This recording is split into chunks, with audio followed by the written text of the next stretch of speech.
This week's opening quote is, "I don't know where I'm going, but I'm on my way." Somebody said it somewhere and I liked it.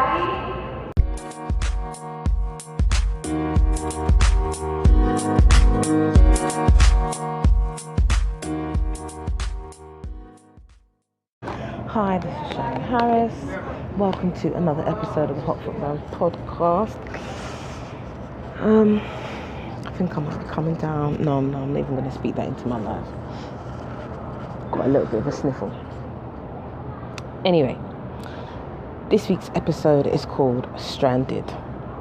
I realise, people, my friendship isn't for everybody, I'm quite a unique being, if I must say so myself. My friendship is not for everybody. In fact, this whole episode is about being stranded, actually, twice. Once in Aruba and once in Peru. I've got to tell you about the story. I can't believe I haven't told you about my journey to Machu Picchu. Must tell you about that. Is today's episode. And what else is coming up in the episode? Joke of the week, shout outs, the usual stuff. Coming up next, this is me, Sharon Harris. Welcome one and all. Don't forget to follow me on the podcast on Instagram and Twitter at Hotfoot Roams, and also you can follow the show on all platforms where podcasts are available, everywhere. That is SoundCloud, Apple Podcasts, Google Podcasts, TuneIn app, just anywhere where you can get podcasts. I'm there. Search Hotfoot Roams. Ta-da! I shall pop out and surprise you.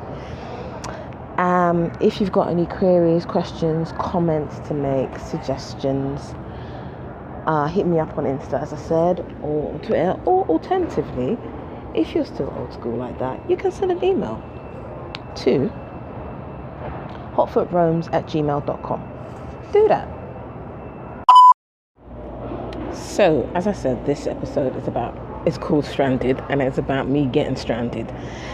So, believe it or not, my favourite stop on this journey was my trip to Peru.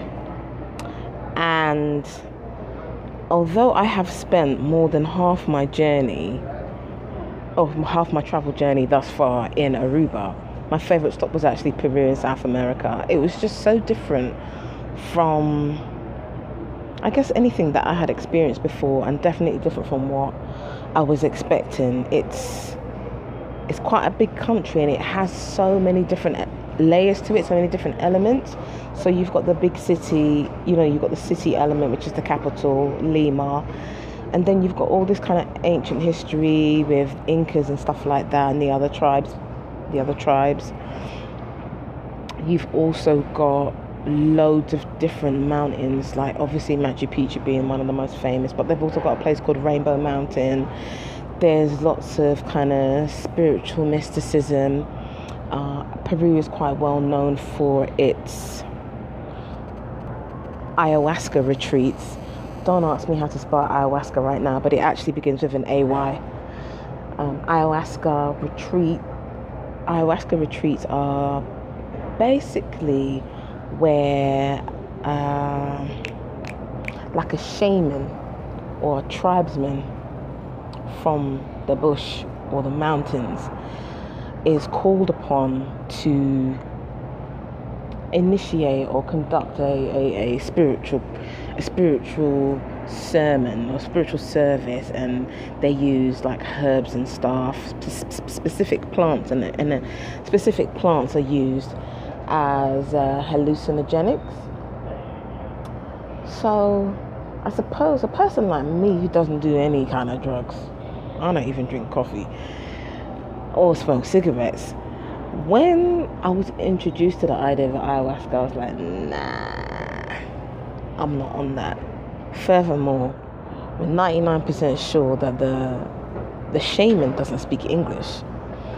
So he's coming from the bush, just rustling up any old plant, burning any old seeds, grinding it down with any old liquid and telling you to drink it and say some prayers and chants, and how this is going to open you up, open up your spirit, open up your soul, connect you with your ancestors and the earth and all of that. I thought, nah, I'm not on it, you know.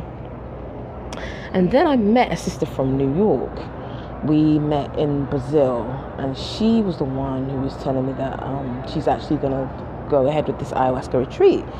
I was like, for real, sis? And she's also a person that don't smoke.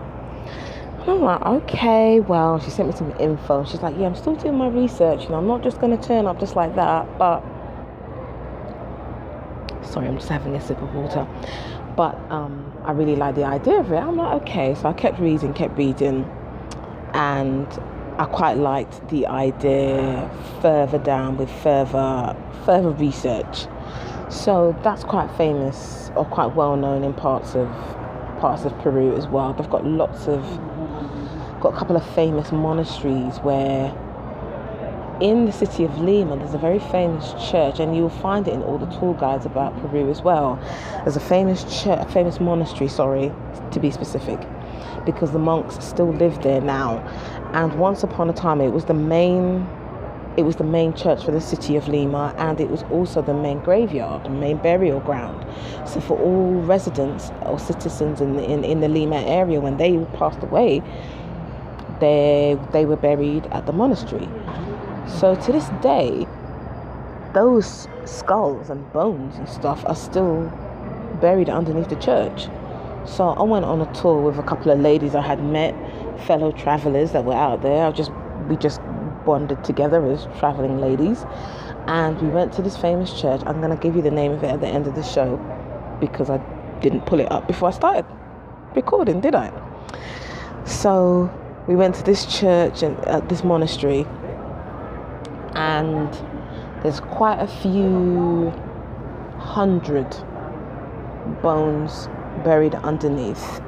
So, and what's really odd as well, right? So at first I'm going, and they're like, yeah, you know, underneath they're giving you the tour. The lady's giving us the tour, giving us the background of the monastery.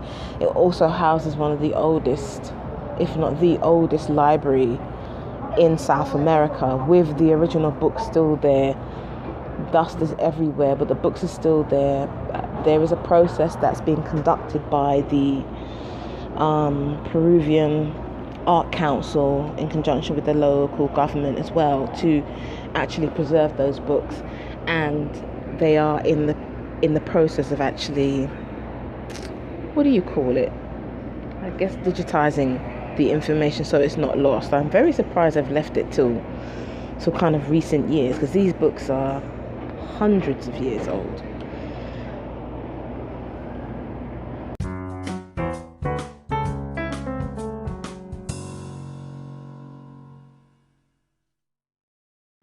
So anyway, we're on the tour, and the tour guide has given us the whole background on the monastery and how many years it was in effect, and how many monks are still there, and how many monks were there at its peak, etc., etc. And then we make our way down to basically the basement of the church.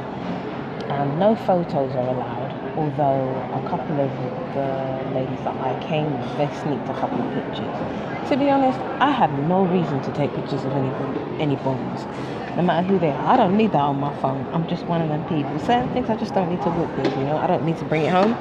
So, you know, I when I left that place, it was all about the frankincense and myrrh and burning some white sage, just in case. You never know. I don't know none of these people. Everybody that dies differently, and they lived differently too, you know. Just saying.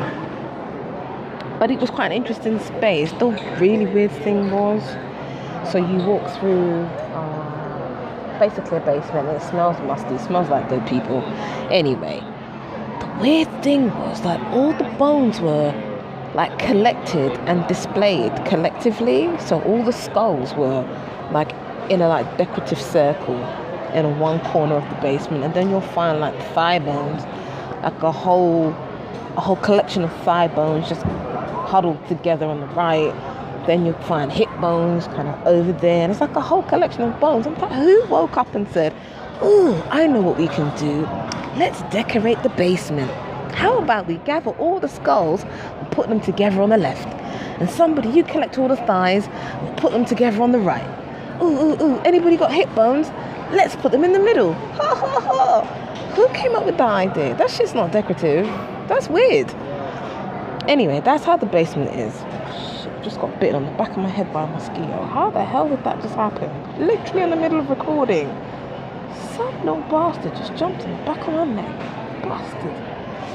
Anyway, that was really weird, but interesting at the same time. So that's in the city of Lima, and very easy to access that as well. Let me fast forward. Fast forward. There is also a place called Miraflores and Barrancos. They're very much kind of the artsy, the artsy nouveau, hip places of the capital of Lima as well. Great artwork, lots of interesting places to drink, lots of interesting places to eat. It's filled with a ton of travellers as well. So if you're not keen on bumping into fellow backpackers, then you might want to avoid those places. But if you are on your own and you wouldn't mind meeting some like-minded people, those are two places that you can bump into some folks as well. Great street art. If you haven't checked it out already, I do have some of the artwork on my Instagram page as well. It's there. Okay, so like I said, I bumped into some ladies on the tour, and they were going to Machu Picchu. They had already arranged a hike up. So I'm like, okay, well, I guess I need to get to that part of the country, which is Cusco. So that's like another main city of Peru. And if you want to get to Machu Picchu and any of the other main mountains, you'd have to go to the city of Cusco. Cool. Now, I was going to take a coach, save costs. But coach was like 12 plus hours. I said, let me fly for 45 minutes. It was only going to cost me £70. Did that. So I had booked my accommodation in a place called Agua Calientes, which actually means hot water in Spanish.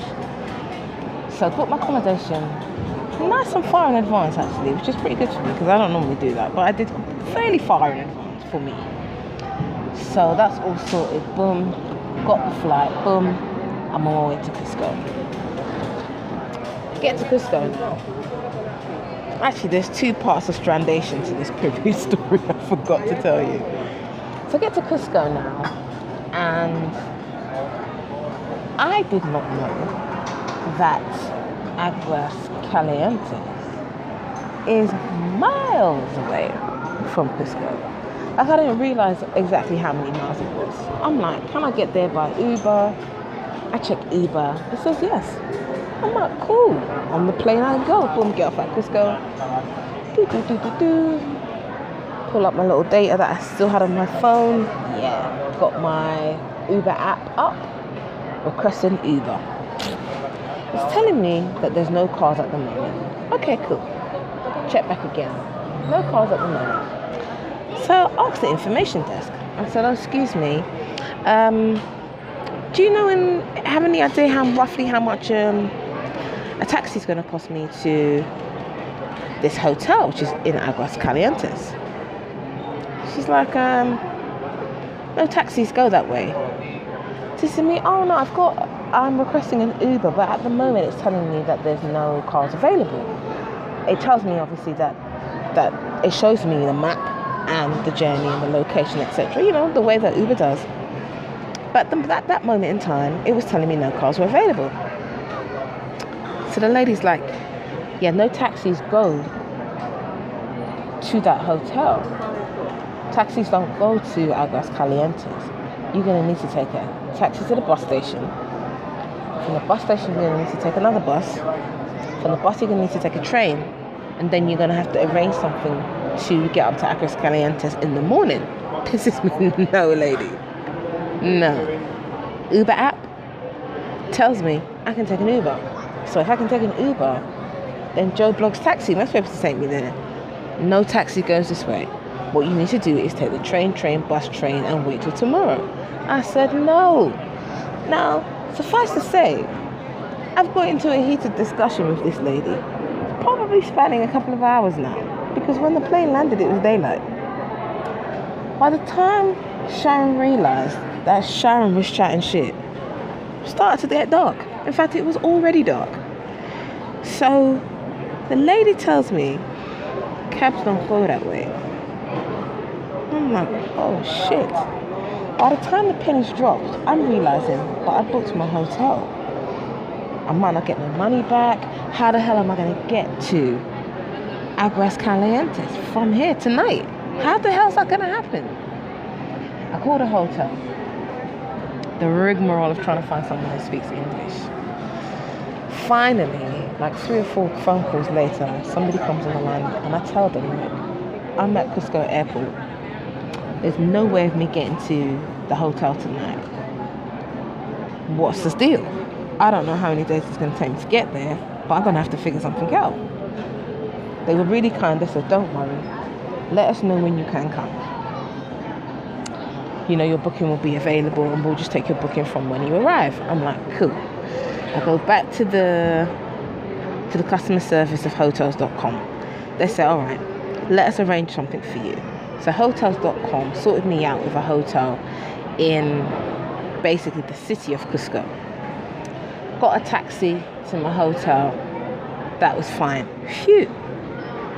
That took about, I don't know, 3 or 4 hours to sort out. Anyway, I get to the hotel. I end up bumping into a sister I met in New York. Same sister I was telling you about, who had told me about the ayahuasca retreat.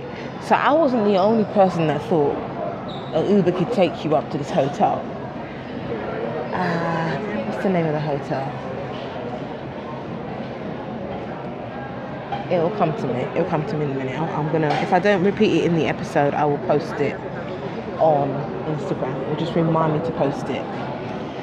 And yeah, she also thought, she's like, Sharon, I checked Uber. Obviously, it said no, it said no cars at the time, but it was showing me the map. I said, me too.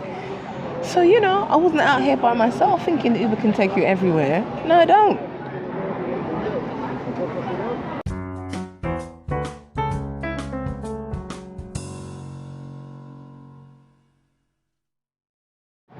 So I'm in the city of Cusco now, and I do a few walking tours. I take in the city. Cusco's really nice. The one thing, hey, let me tell you from now, yeah. You see, when you're in a big city, now bear in mind, I was in South America now, maybe 6 weeks. I've been in South America for about 6 weeks, probably a bit more than that by that time.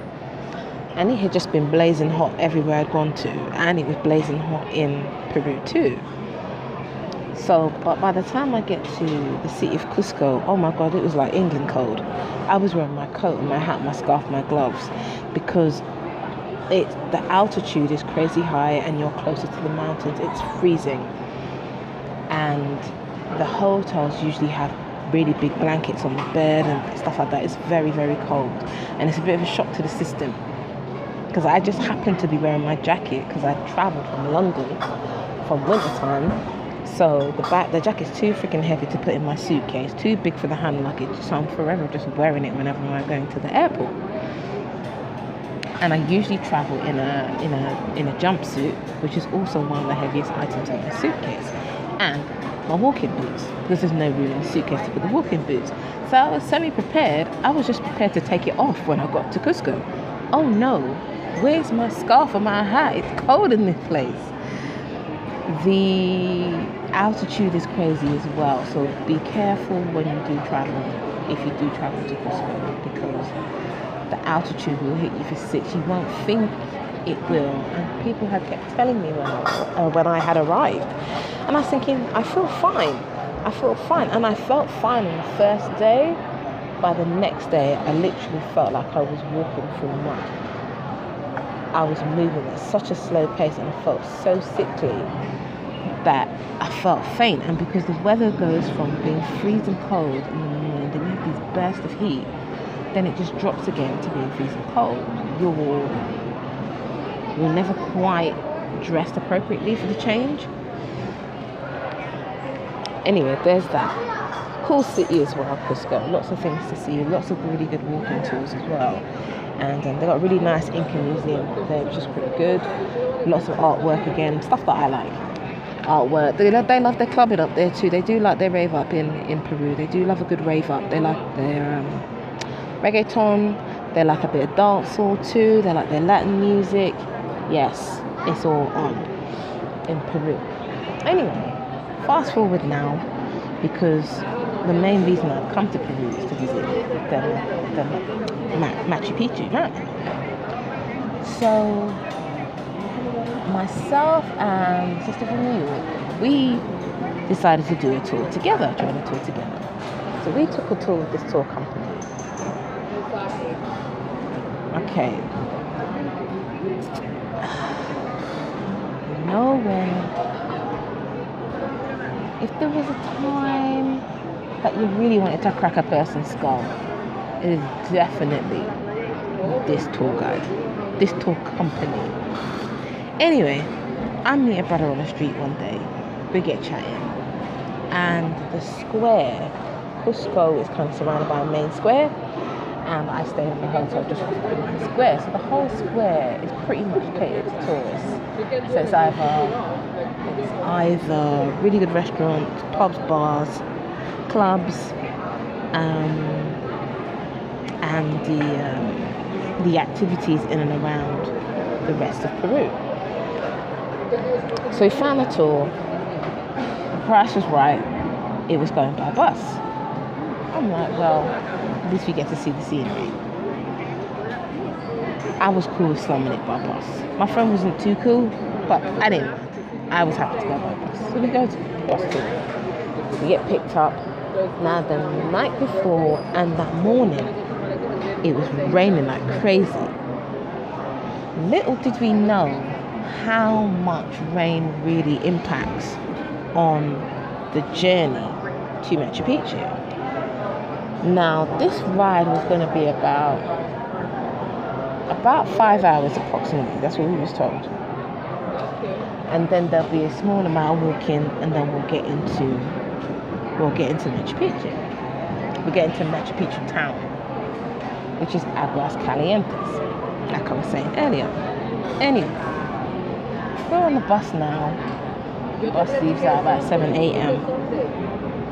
Minibus. We're told it's going to be a luxury Mercedes, air conditioning, and an English-speaking driver. All lies. Anyway, we're on the bus. The scenery is incredible to the eye. I mean, we're driving up winding mountains basically. It's gully, death drop on the left, and nothing but mountain on concrete on your right. Now the road is supposed to be two-way, but it's really one-way. So we're driving along. Rain is pouring down. So to me, I'm just fascinated with just the beauty of it all. Just, oh wow, it's just incredibly beautiful. The mountains, the greenery, the lushness, the nature. Oh my gosh, it's just amazing. We pull up. Spanish. Me and this sister are the only two people on the bus that don't speak Spanish. We're like, right, what's going on? Everybody's getting off. Pull up, hold on, we've only been gone a couple of hours. Yeah. Somebody translates that the bus isn't going any further. Okay. We're gonna have to go over those rocks, cross the bridge, and just wait for another bus on the other side. So really it's on the other side of the mountain, and we can see the other side of the mountain literally just across. It's the open gully and the other side of the mountain, which is fairly easy enough to see, and there is actually a footbridge. Oh, okay, cool. Looks like an adventure to me. Climb over the rocks, climb over the bridge, get the selfies in, it's looking cool, Now what had happened was, like I said, because of the rain, there'd basically been mud and rock slide, so vehicles couldn't pass. So we had to climb over a small amount of rocks to get to the other side. But there had been a lot of rocks falling. Okay, get to the other side. We're waiting. This time now, it's afternoon sun. It's getting hot. So we're on the other side. Slowly but surely, we see people starting to disappear. where are they going? Where are they going? Some people look like they were going back on themselves. Some people were jumping in random cars. We're like, okay, we're like the last set of people. So it's me, New York sister, another Peruvian lady that was on the bus, and 2 other Peruvian ladies that were on the bus. So the 5 of us decided that we're just going to jump in this next taxi that comes. Jump in the next taxi. We're like, cool. He could just take us the rest of the way, we're assuming, right? We must have been in a taxi about 15 minutes.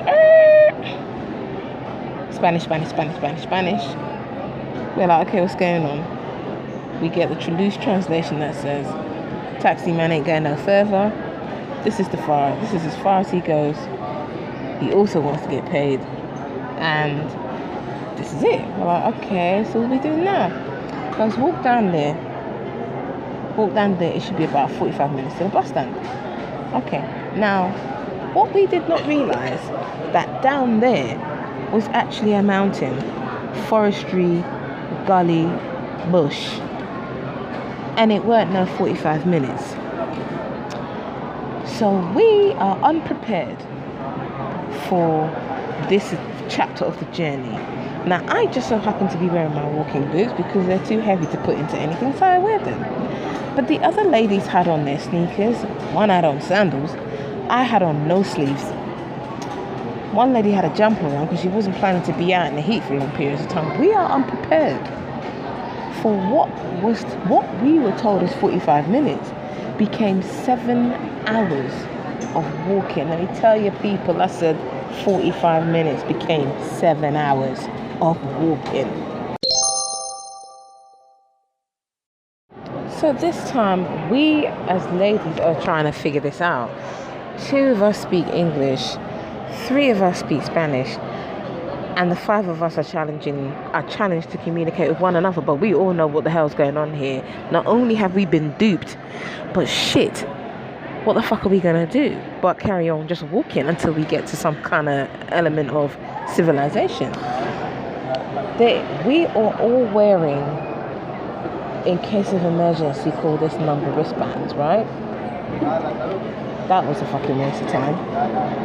The Spanish speaking bus driver, he had turned back on himself and drove back to wherever he came from and left us out here stranded.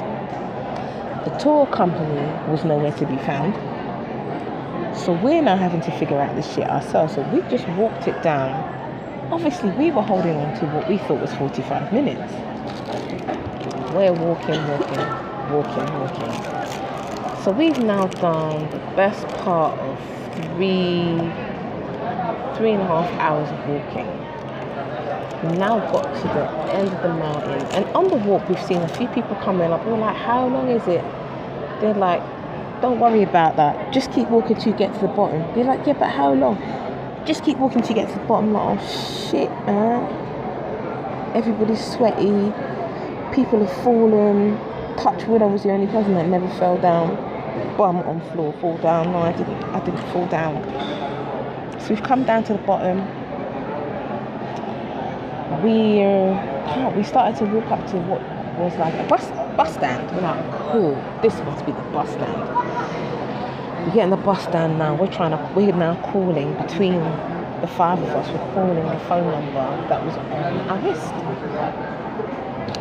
We get some automated service in Spanish that doesn't mean shit, and it says a mad message and hangs up. So everybody's cussing. Everybody's so irritated.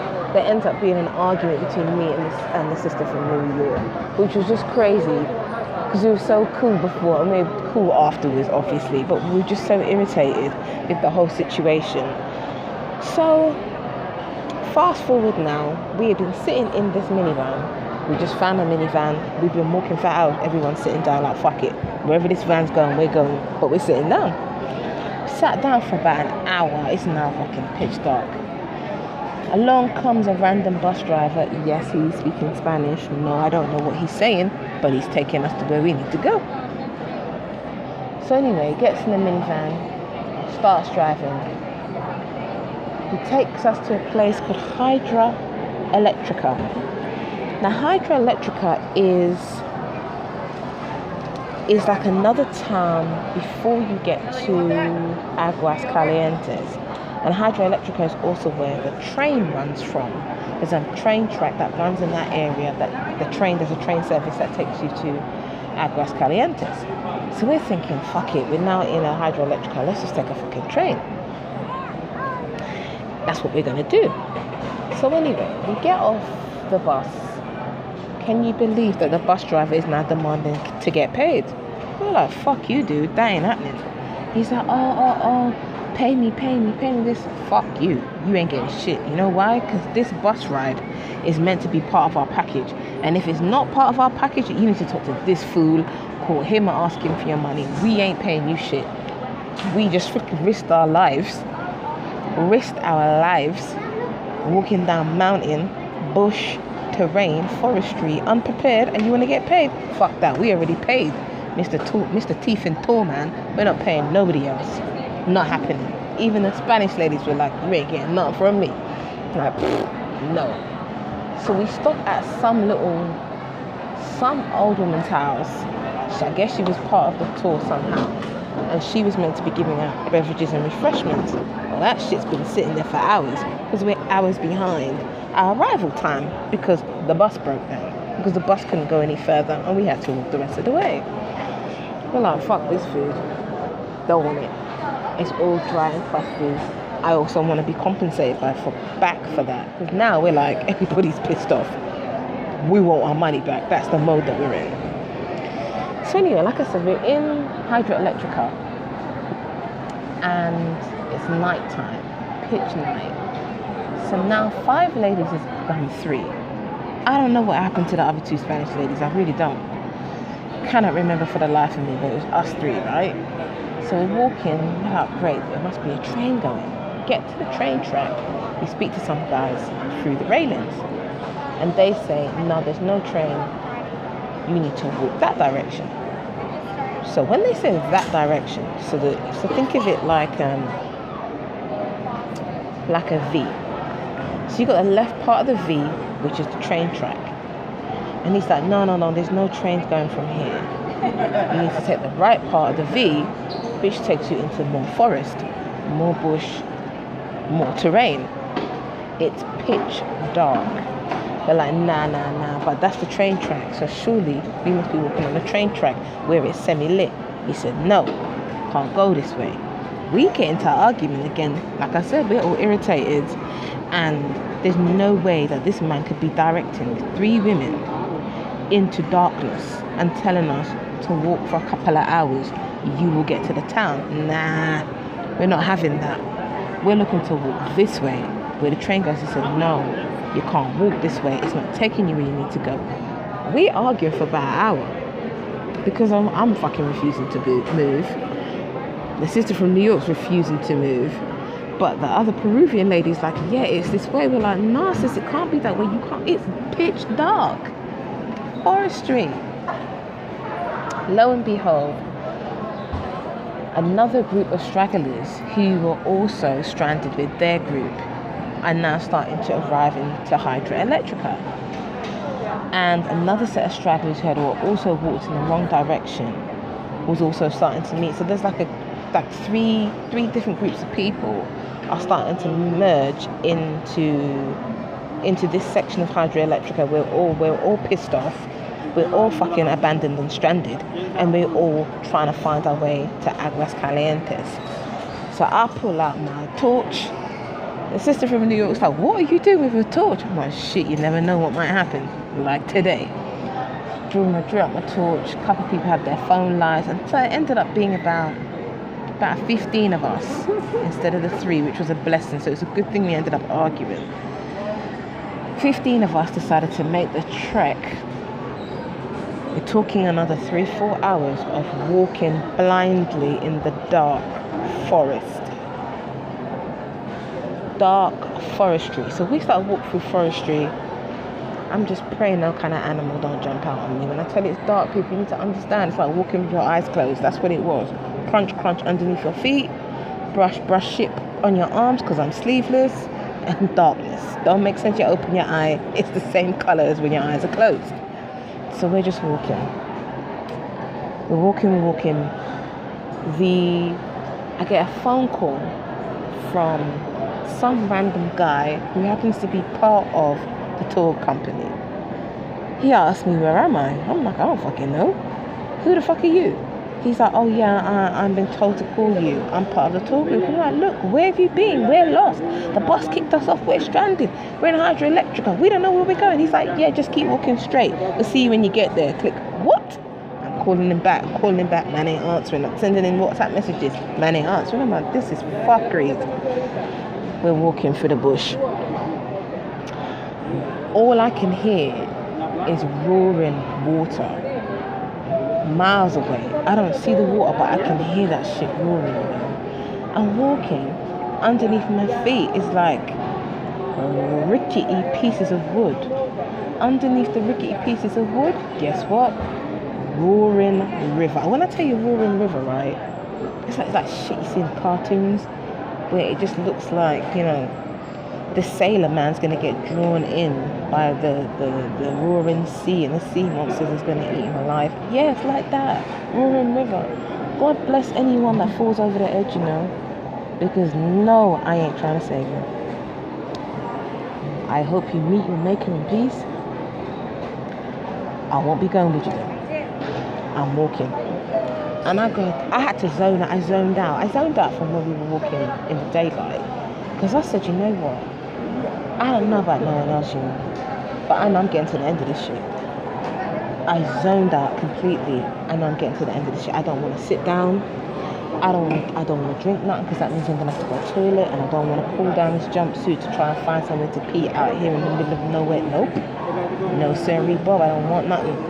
I want to get to my destination. I zoned out, people, and I just put one foot in front of the other with my torch, rucksack on my back, kept walking. People want to sit down and stop, not me, love.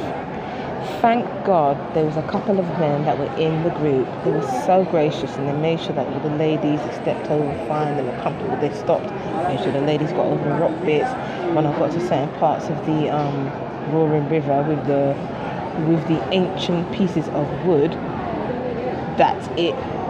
Left and right was the fall, and in front of me was just 4 pieces of wood to walk over this little man-made bridge. I had a little hand to help me over, which was good. And then there was one part where we were walking over this rusty iron bridge over the roaring river. Sharon had to be the one to step on the loose sheet metal, and that thing cranked, and all of us just spun around like, what the fuck? Like, it's cool, man, we're good. Keep walking. I know I'm not dropping through that shit. Keep walking. So eventually we made it to a little, it was like an oasis. We were like, oh, we see light, I say. We see this little oasis, and we're banging down the person's door. Help, we're lost. Then they give us some dodgy directions. Yeah, it's about half an hour. That was like another 2 hours walking. And then we were trying to get water from them, and they're like, yeah, we've got a pipe, but we don't have no cups. What? And the pipe is inside the house, and they were not going to let all 15 of us truly into their house to get the water. So yet again, we were just left high and dry. So we got to Machu Picchu town, Aguas Calientes, about midnight, maybe just before midnight, and we had been walking since the afternoon, maybe 3 o'clock, about 3 p.m, and we made it at midnight. And I'm telling you, I have never smelt my own body the way that I smelt myself that day. I smelt like a whole other person had invaded me. I smelt so bad that I was just heaving, walking with myself. I smelled so stink that I felt like no shower was really going to scrub the dirt off my body. I didn't think that no amount of deodorant was really going to help me. No amount of baking powder, baking soda was really going to eradicate the odour that was coming out of my armpits. And I'm thinking, if my armpits smell this rotten and rancid, what about the rest of me? Oh my God, it was awful. It was awful. But it was a fucking adventure. It really was. I thought it was an adventure anyway. It was an absolute fucking adventure. And I thought to myself, even when I was walking it, I'm never going to forget this fucking moment. As long as I live, I am never going to forget the 7-8 hour walk and getting totally stranded on route to Machu Picchu mountain. Craziness. Having got to Aguas Calientes, the next morning was the shuttle to take us to actual Machu Picchu, and we were originally going to walk it, like take a little hike up. It was about an hour hike, and it's meant to be really nice and beautiful. Let me tell you, fuck beauty. I don't know about pain. My thighs, my whole body was aching in a way I've never experienced before. Come the morning, I was literally throwing myself out of the bed and literally lifting one leg and lifting the other leg in order to just try and walk. So we got on the bus, dropped us to Machu Picchu, had our little tickets and stuff like that. So there's me thinking, oh, well, you know, we just walk inside and we're going to take it to sights. It's a mountain, Sharon. So every last step inside the park was a mountain fucking incline. I was in pain, people, from the day before. Every step hurt. Every fucking step. I was lagging right behind everybody. Trust me, I was walking like an old lady. I didn't care either. I'm like, come on, Sharon, oh my God, you're gonna miss this. Come on, look at this. I don't care. I'm hurting. I will meet you when I get there. But it was well worth the pain. Trust me, it was worth it. It was absolutely freaking worth it. Would I go through all that shit again? Nah, I wouldn't. It wasn't that worth it. But it really, really was worth it. Machu Picchu was incredibly beautiful. It is surreal. It don't look real whatsoever. When you get there, you're like, this is like Lego land. This is a land made of Lego. It's not real. It really is just amazing how that level of architecture is really what it remembers from such ancient times, like 700 AD. How man just created that with their bare hands, or the technology of that time. It's just amazing. It was just absolutely amazing. I go into, because I've got some more photos on Instagram, there'll be more pictures on the blog, and videos, and lots of detailed information about not the separation of the tribes, but just how the tribes live, because obviously you have hierarchy amongst tribes, and hierarchy, the higher level tribes people lived in a certain part of Machu Picchu, and the workers lived in another part of Machu Picchu, and the people worshipped in another part of Machu Picchu as well, and what that worship looked like and what that worship entailed. Excuse me. And one of the things I find strange as well, I mean, I know it's one of Peru's biggest tourist attractions, but I'm a person who's always trying to seek the truth. So when I asked a tour guide to tell me what happened here in this vast land, where did all these people go? Was it just natural death, or were they murdered by Spanish invaders? So he tried to kind of decorate the truth to just say, well, you know, things over the years, you know, the tribe fizzled out and blah blah blah. I said, so they were murdered by Spanish invaders. Would that be correct? Would that be correct? Because, you know, colonialism is it's not just fixed in one place. Like Peru suffered, so did all of South America, so did other parts of the world. They usually suffered in the same way, particularly thriving economies, thriving nations suffered pretty hard when European invaders came in and basically just killed everyone, created conflict amongst what were neighboring tribes, implanted smallpox into what would have been their equipment and their fabrics, poisoned their animals and their livestock and their food chain as a way to basically control the people, control the population, and take over the land and the riches. Because, you know, gold, silver, healing crystals all were in that land. They were just on the land as part of their life. It wasn't stuff that they kind of exported to Europe. It was on their land, that's their stuff. But Europeans knew about it and said, I want that shit, and went about their way of taking it. So that was an interesting history lesson, trying to squeeze that out of the tour guide. But Machu Picchu is absolutely amazing, and I recommend it to anybody and everybody.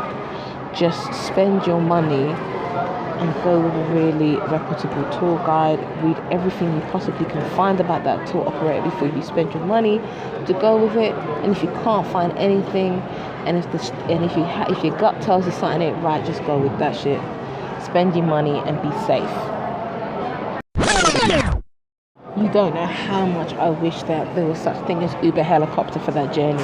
You really don't know. I wish I was clicking my heels together saying, come on, Uber helicopter is really required in certain parts of the world, and Machu Picchu is one of them. The rest of Peru was really amazing. I went on a tour with a company called Peru Hop, and through them I went to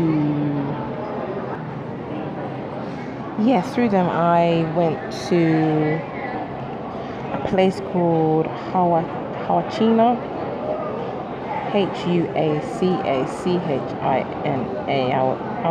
Huachina, and it's like an oasis in the middle of the desert. Like I said, Peru just has so many different terrains, so it's like an oasis that will remind you of Dubai or Abu Dhabi, one of them places. I also went to the place called Paracas, went to the reserve area there. They've got a red beach, all the sand is red from an underwater volcano. I went to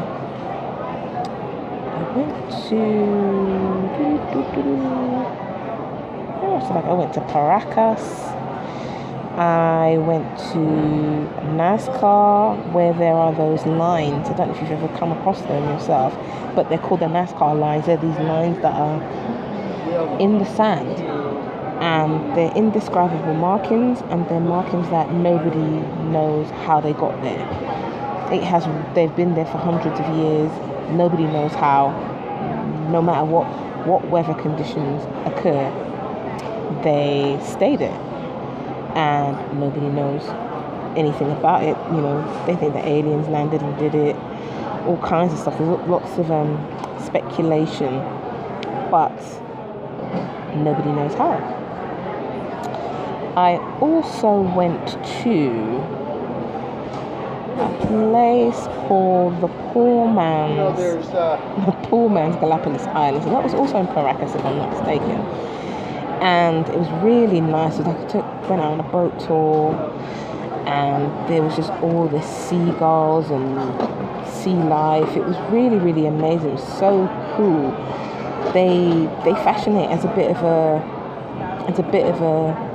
like a poor man's version of the Galapagos Islands. I don't know if you know the Galapagos Islands. The Galapagos Islands are just off the coast of Ecuador, and again, those islands have all kinds of life.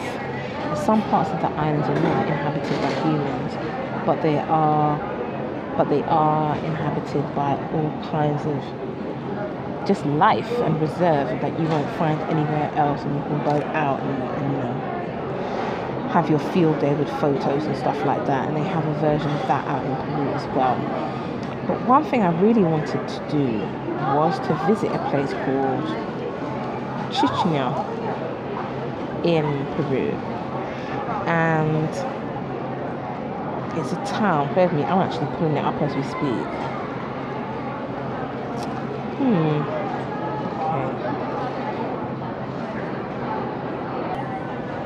Place is actually called Chincha, which is Chincha, and it's a town. And we are, as part of the tour, part of this weekend tour that I went on with Peru Hop, they were doing a tour of this hotel. They called it the Slave Tunnels. And I'm fully aware that all of South America had enslaved Africans at some point. I didn't know the history behind Peru's enslavement of Africans. And this was really, really, really interesting visit, a really interesting tour.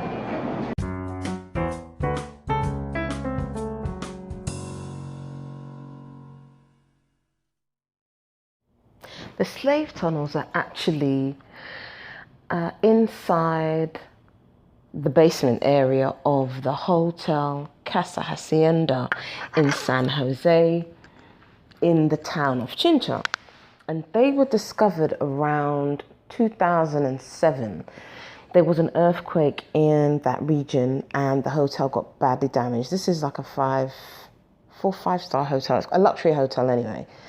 And the hotel got partly badly damaged. And in the repair, that's when the slave tunnels were rediscovered.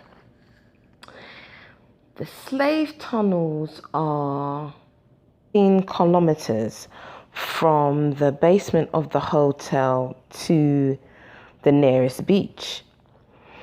And that tunnel was actually dug out so that Africans can be brought into Peru without slave owners having to pay tax on them.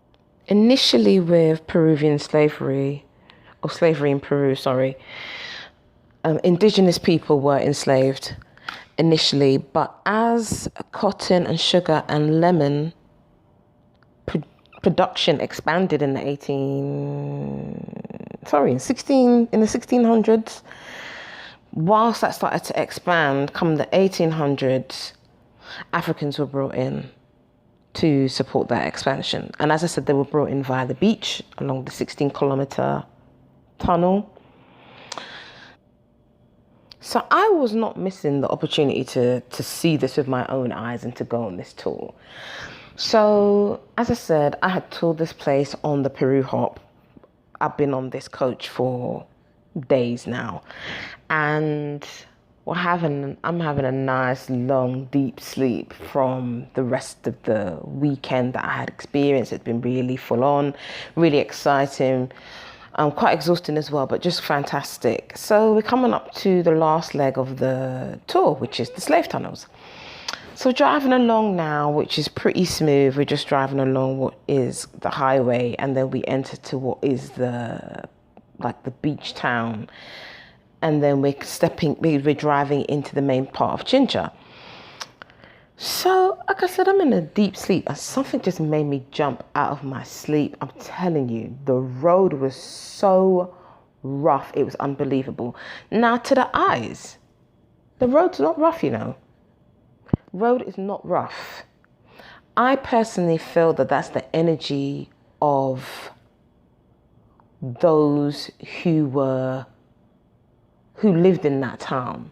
Those that were enslaved, those that were tortured, those that were killed. Because I'm telling you, the drive was smooth. As soon as we entered this area, and the road's not rough, we're not driving over rocks and mountains.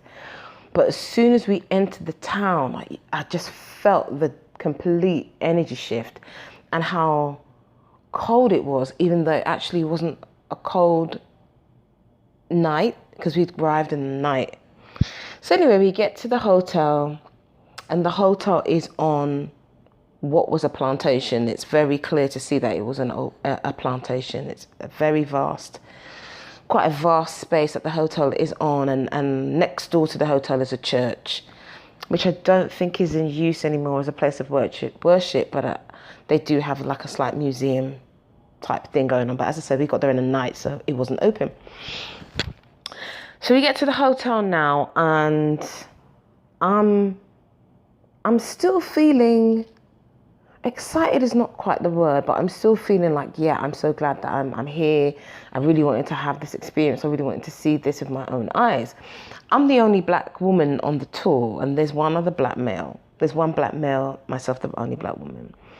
So this tour, it must be about 30 of us. Probably about 30 of us that arrive at the hotel. And inside the hotel is still very much like a plantation great house. It still has very much that look about it. And So we get inside and we're given a bit of health and safety information. You know, if anybody's got a bit of issue with like tight spaces, you might not want to go inside. A couple of people decided, no, I'm not going. I'm like, cool, man. This is what I came for. So the tour guide, obviously, he's gone in first with the reps from the hotel. And at the moment, you can't quite do this tour separately from Peru Hop. I'm not sure if that's changed just yet. But when I went, it was still the case that you couldn't book that tour separate from Peru Hop. If you want to go to the slave tunnels, you've got to book the weekend on Peru Hop. So anyway, get there now. We're walking downstairs. So we're just walking down what really seems initially like a basement. So no biggie. I'm walking in, what am I, in the middle of the group? I think I'm in the middle. So we're walking along and they're giving us a bit of background information. And walking along. And this space starts to get narrower and narrower and hotter and darker. And it becomes so narrow that the space is pretty much nothing more than shoulder width. And I'm only 5'7". And I'm far from skinny, but I'm not the chunkiest of chicks, but I got a little meat on my bones, you know what I mean? So I'm walking through and I'm like, oh shit. It's like something just came over me and went, I can't do this, you know. I've just realized where I am and what I'm actually doing. I am walking through a place that my ancestors were forced to walk through without choice or option or knowledge of what exactly lay before them. They're shackled together, not knowing the language that's being screamed at them, not being able to adequately communicate with one another, struggling with the temperature, the space, the height.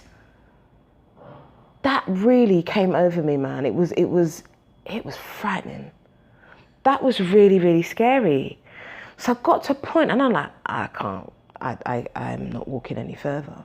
But now I'm at the back of the group. I'm like, whoa. So my options were either to catch up with the rest of the group or try and find my way back to the exit, which was dark. I just caught up with the rest of the group and muscled my way into the middle because I'm not hanging out at the back. But it was really scary. And I remember saying to myself, but Sharon, you actually had the option to go in and go out on your own accord. Your ancestors didn't get that opportunity to do that. And so in the slave tunnels, if you ever get a chance to go, you'll see on the ceiling that obviously in the 1700s they were using candlelight as light. So the whole ceiling and the walls is very much darkened by burnt candles. Still, it's very much it's still very much the same. They've obviously cleaned it up for the tours and stuff, but just the shape and the width and the height and everything has remained the same. They haven't kind of chiseled out extra space for tourists and, you know, to make it comfortable for tourists. No, it's not like that at all. I did take a few pictures, and if I'm honest, I've only actually looked at them once, and I've never posted them on Instagram.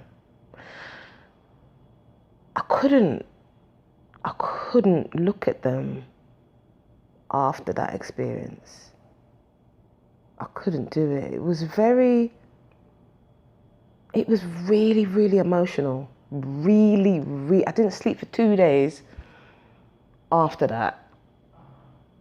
I did not sleep for 2 days. When I came back, when I returned back to my hotel that night, I remember kind of just sitting there, like praying and meditating, like cleansing down with frankincense and myrrh. Like I said, I didn't want to bring back energies that were neither good for me, helpful, or that which I was not supposed to be bringing back. I didn't need to have that attached onto me.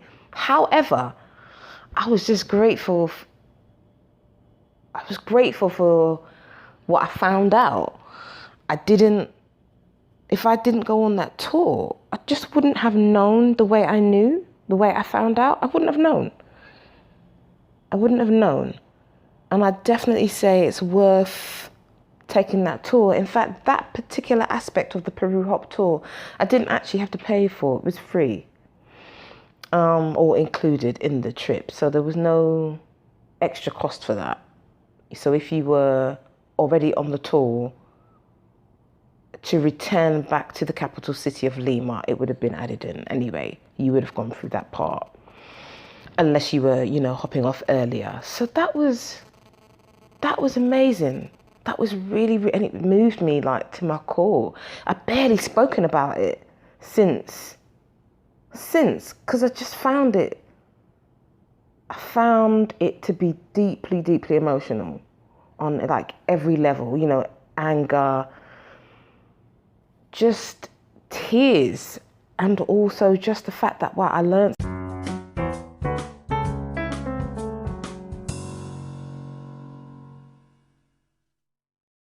So we came back to Cusco before I got on the Peru Hop tour, because the Peru Hop tour was actually leaving from Cusco. So when we went to Machu Picchu, did the Machu Picchu thing, stayed in Aguas Calientes for a few days actually, just chilled. It was so busted from all of that walking, and we just took in the little town. There really isn't much to see in Aguas Calientes, it's literally food, drinks, massages, and actually the thermal baths were just brilliant.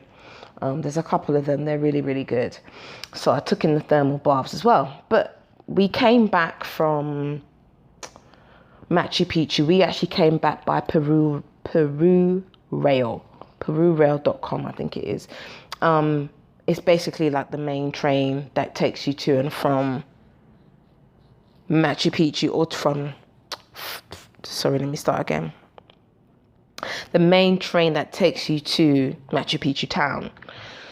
So we ended up paying for that ourselves, because after what had happened with the tour, me and the sister from New York was not feeling having anything to do with these crazy people. So we weren't even thinking, let's go back with them. Fuck that. We just spent our own money and took the Peru Rail and rode back in comfort. So we did that. And then we came back to Cusco. So when we came back in Cusco, myself and the sister from New York, she went away for a few days. We then met back up again. And we went to confront the tour operator, Urpis Travel, that's Umbrella Romeo Papa India Sierra, Urpis Travel. We went to go and confront them. We got police involved in everything, because the fuckeries was real. We confronted Alex, that was the male guy who was the tour operator guy that we went through, who we paid our money to, who claimed, when I spoke to him on the phone, that, the business isn't mine, I work there, it's actually, my brother's wife. Well, she's your family, so you are her, she is you. That's exactly how we saw it. And we wanted our money back, and I made that clear on the conversations I had with him, the messages I sent him, which he was taking his sweet ass time to reply to. So we just turned up at the shop, brought police involved. They took statements and whatnot. There was very little the police could do, but they were there, and we brought the police to let them know that we were quite serious. What you've done was fucked up, and you left us stranded. Any one of many health and safety issues did happen. We want our money back. So we got into an argument with the female owner. She's like, I ain't paying nothing. Like, boy. She's like, you have to wait for Alex to come back. If Alex wants to pay you, that's up to him, but I ain't paying you. I'm like, all right, cool, wait till Alex comes back, because the sister from New York is ready to take off her head. I'm like, oh shit, don't tell me we're gonna go to jail tonight. So Alex returned the next day. So the next day now, we get there at the crack of dawn, boy. We have messaged him. He's like, yeah, come and meet me at 9 o'clock. Fucking 8:30, we were there. We weren't playing. We want our money. He's like, no, I ain't got no money for you. We want our money back. Our money back now. We paid about 110 US.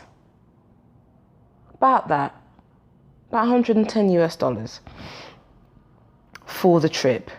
We're like, yeah, we want that back. Nah, I can't give it back. She's like, look, this is what's happened. That's what's happened. You well and know that we were abandoned, stranded in the middle of nowhere. Anything could have happened to us. We were not prepared. The emergency number didn't work. Nobody was on hand. Where were you? What's going on? Your sister-in-law ain't been answering the phone. What the fuck? Give me my money. But you went to Machu Picchu. Yeah, we went to Machu Picchu. We nearly died on the way there. Give us back our money. The man told us, this is Peru. People die every day. Rocks falling. I've got no control of the weather. People die every day. I don't understand what your problem is. Oh, fuck me. If there was a time. Thank God. I'm not really the killing type just like that. But in that moment, you're just thinking, ooh, might just take a man's life, for 110 US dollars. I'm not like that. But in that moment, that's what I'm thinking. What kind of fucked up shit is that? Give me back my money. So we're arguing. And we're in the square. And like I mentioned before, that the square is kind of like a touristy hub. And all around the square is lots of different tour operators. So everyone's starting to gather now because our voices are raised. We want our money. The female owner was like, I ain't paying shit. Yes, you are. Somebody is paying us and we want it today. So this argument went on for ages. He tried to palm us off with some crumbs. We weren't taking the crumbs. And then after the argument continued, and he offered us a quarter of our money back. We're like, fucking hell. A quarter of our money, In fact, it was just over a quarter, not quite half, but it was over a quarter. And we're like, for real. And I'm looking at the sister from New York, and I'm like, this is not an easy decision to make, sis. Because this ain't shit, really. But something was better than nothing. Because there was no way I was leaving there with nothing. Unless someone's head has to bust. We took the money. We left. Yeah. And that was the end of that. There is a review on Google and TripAdvisor just tearing them another asshole. And if only we had looked at the reviews before we booked, we would have known they were full of shit. But it was a lesson learned. And for me, it was an adventure had. So I don't regret it, but I could have done without a fucking dickhead trying to take my money. But like I said, it was an adventure had and I don't regret it. I know everybody I go like we, still we Irish. Joke of the week, people. In fact, joke of the week is what has inspired me to actually create this episode in the first place. So, this is Strandation number 3. So, like I said, the episode is called Stranded, right? And I say that Uber don't take you everywhere, and neither do your friends. All right. So anyway, one night went out with my friend in Aruba. This is a joke. I'm in Aruba. We're going out, my friend and I. So I told her, look, there's an outdoor festival taking place. Do you want to come? I'm looking to go. Now, the outdoor festival was in a town called San Nicolas. So San Nicolas is like people call it like Black Town or Chocolate City because that's where all black people live, right? So it's not that black people don't live anywhere else in the Peru, but they do. They just predominantly live in San Nicolas. Anyway, I say to my friend, oh, do you want to come to this thing? It's free. She's like, yeah, cool. I said, oh, it's on the street with good less reach. So anyway, she was taking a really long time to arrive to pick me up. So I'd left to make my way. So she calls and says, oh, excuse me. I'm yawning. How rude. She calls and says, oh, I'm on my way. I'm like, all right, cool. So let me spin back round. Anyway, jump in the car. So she says, oh, where is the do? I'm like, it's San Nicolas. She's like, you didn't tell me. I said, yeah, I did tell you. She's like, oh, I didn't tell you. I said, I told you. I said, well, if it's cool, it's cool. If it's not cool, it's not cool. Let me know. She's like, oh, no worries, we'll go. Anyway, we get there. I'm excited, people. Listen, I'm always excited when music's playing, especially when it's live music. I'm excited. I'm like, yep, I'm ready to shack out. So anyway, we get there, and on the route, she was saying, oh, I'm really hungry. I hope they've got food. And I'm like, I don't know, at this late hour, it's kind of late, but you never know. If they haven't, somebody must have food nearby. Cool. So we get there now, music's playing. I'm dancing up. She says to me, oh, I'm going to get some food. I'm like, cool. Now, bear in mind, people, my friend is older than me. And as you know, I'm the nice part of 40. So she says, I'm going to go get some food. I'm like, cool, no problem. She's like, well, aren't you going to come with me? I said, no, I'm right here. She's like, oh, okay. I said, cool, I'm dancing up. So maybe like 5 minutes later, I said to her, so aren't you going to go and get some food? Well, I'm not going to go by myself. I'm like, okay, fair enough. Clearly you ain't that hungry then. Dancing away. So I don't know anyone at this event, right? Even though I know a lot of people in the Aruba, I don't know anybody at this event. But this is her hometown. This is where she grew up. This is where she works as well. Even though she doesn't live there anymore, but it's where she grew up and it's where she works. So, you know, and it's her island. She knows people. I don't know nobody here. Well, I've got friends, but you know what I mean. At this event, I don't know a soul. I'm bubbling. So anyway, about 5-7 minutes later, she's like, oh, I'm going to go and get some food. I'm like, all right then. She's like, oh, I'll be back. So I look her in her eye. And I knew. Instinct told me, this bitch is not coming back. Like, okay, cool. All right, no worries. I said, let me give you the benefit of the doubt. I'm busy enjoying myself. Music's playing. I'm dancing away. So it's about 1 a.m. As we get down there about 11. It's about 1, after 1 now. The function's finished. I have a look around. I don't see her.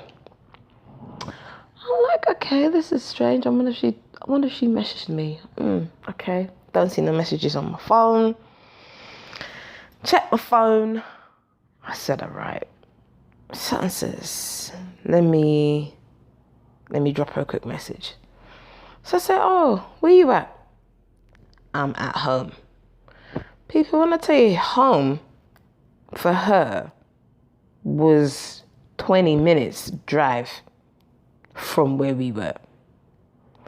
She goes, oh, I'm home. Excuse me? You're at home? Oh, yeah, I just got in. So you just went home and didn't think to tell me that you were leaving? Oh, I went to get something to eat. Yeah. When were you going to tell me that you were at home? So this is the conversation we're having on WhatsApp, right? So when were you going to tell me you went home? Oh, well, I just went to get something to eat. And then I just thought, oh, I might as well go home. When were you going to tell me that we came together? Oh, yeah, well, I just thought I'll get something to eat and I'll head home. All right, cool. So you just left me then? All right, cool. She's like, oh, I just went to get something to eat. There was nothing else in it. And so you knew you wasn't coming back. That was your intention, not to return. Why didn't you just say you weren't coming back? It's not like it. That wasn't really what it was. It was just, I was hungry and I just thought I might as well just go home. I'm nearby. All right. Pissed off. Pissed. Said, all right, cool.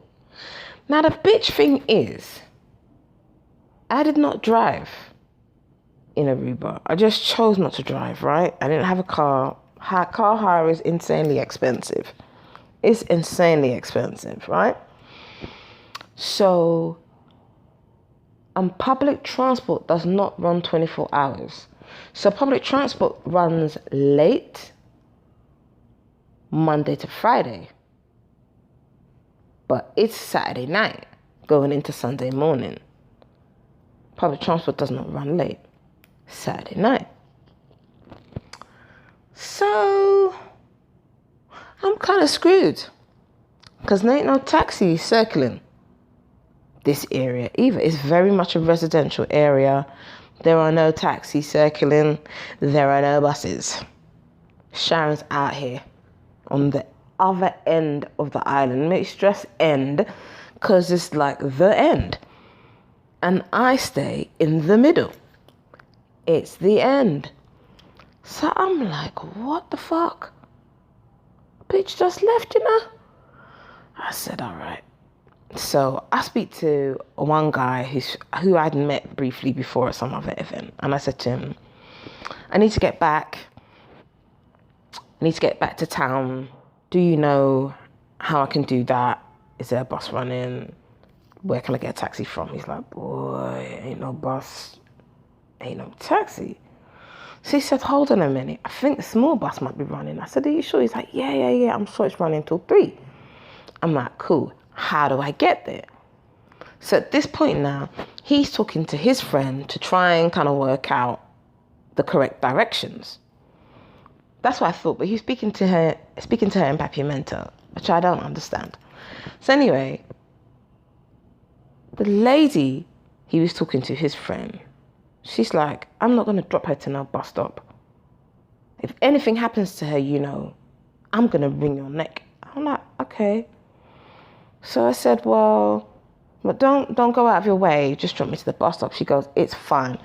So her and her boyfriend, they're driving. They said, oh, no, it's fine. There's no bus. There's no, I'm not going to drop you to the bus stop. And look, the bus stop is completely empty. There's no bus. I'm going to drop you home. So I've told her what's happened. I said, well, basically, I came out with my friend. She decided that she's so hungry, she's not only going to go and get something to eat, she's just going to go home and not tell me. And I'm having to message her to find out that she's in our house. So this woman was so pissed. She was angry for me. She's like, I can't believe somebody would do that to you. She knows you're not from here. Doesn't matter how safe everyone says Aruba is. It doesn't matter. You came together. You're friends. You should leave together. I said, my sentiments exactly. She's like, no. She goes, I hope you don't speak to her again. She's not nice. So even her husband said to me, you know what? Me as a man, born and raised in Aruba. See, when I come out of my brethren, we come together, we leave together. Anything can happen to any one of us. And we're men from the island. I'm not leaving my brethren for no reason.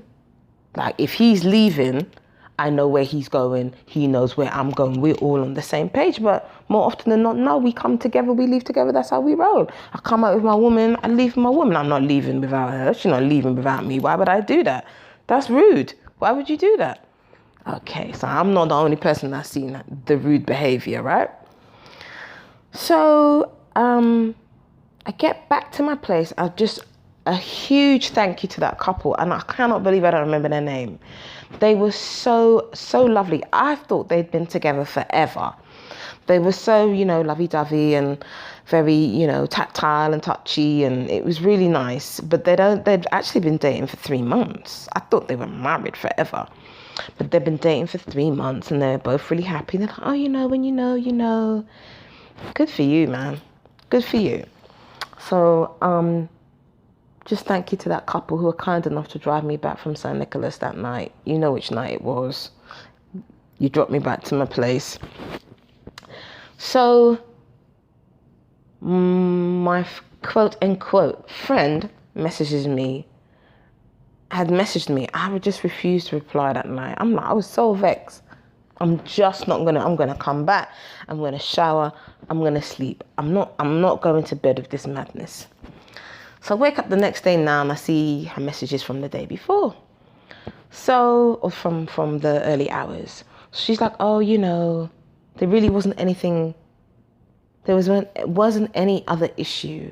I was hungry. I went to get something to eat. I went home. That was it.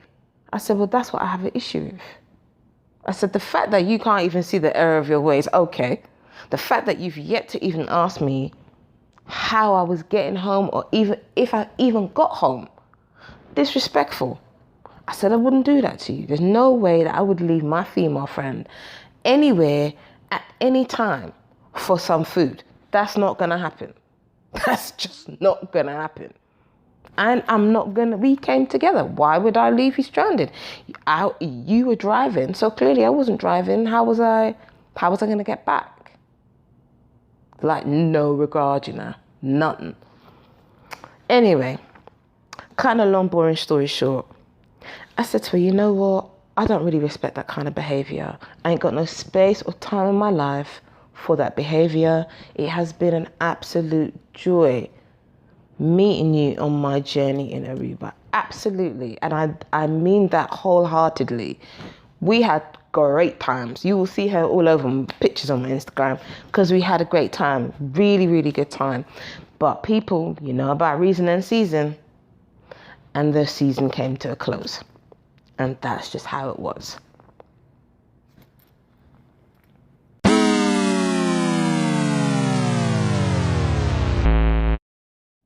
People, we're coming to the end of the show already. This is another juicy episode. It's like over an hour. I'm getting quite good at that over an hour thing, isn't it? I quite like that. I got a lot to talk about. I hope you like it too. So, thank you very much for all the love and all the encouragement and all the support and the listens and the shares and the subscribes and the little messages that you send me. Thank you very much. It keeps me encouraged. So the more you say so and do so, the more I'll do so too. Thank you. I really appreciate that a lot. I don't know what I'm doing, so I just get on with it. I don't know. I don't really know how this works, but try me, I try. So catch me on Instagram, on Twitter, at Hotfoot Roams. I have a YouTube channel, people. It's called Hotfoot Roams. And what I'm doing with the old YouTube, I'm going to put stuff up there. I mean, I've only got a few things, but more things will be going up. So just, subscribe and watch that space. I've already said there's no update on the blog. I'm sure I've said that already. I haven't yet listened back to what I've already said, but if I haven't said it already, I'm saying it again. There's no update on the blog. The blog is and will be the end. So, people, tune in next time for another episode of the Hotfoot Roams podcast. Thank you so much for your ears. You could be anywhere else, but you chose to be with me, and I truly, truly appreciate that. Thank you.